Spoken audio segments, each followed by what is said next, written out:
Hola, me llamo Santiago Arango y soy diseñador y artista de letras. He enfocado mi trabajo en el diseño de exposiciones museográficas y proyectos culturales. Tuve la oportunidad de participar en los LAD Awards por el desarrollo tipográfico de Odit.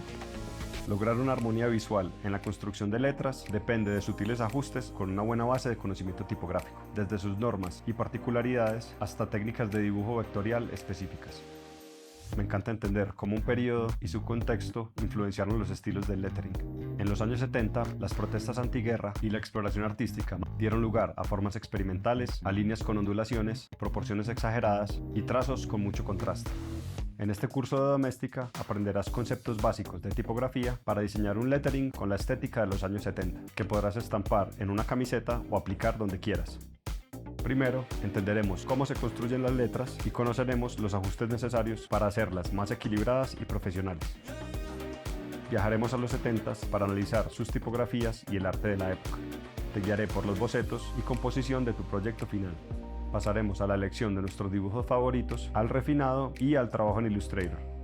Aprenderemos a conseguir mejores resultados digitales, exploraremos diferentes estilos y efectos y montaremos un mock-up para visualizar nuestro lettering aplicado. Al terminar las lecciones, sabrás desarrollar desde la primera idea hasta la digitalización y aplicar un estilo setentero a tu trabajo de lettering.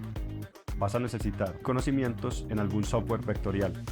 Viaja en el tiempo y revive el aire funk con tus diseños de letras.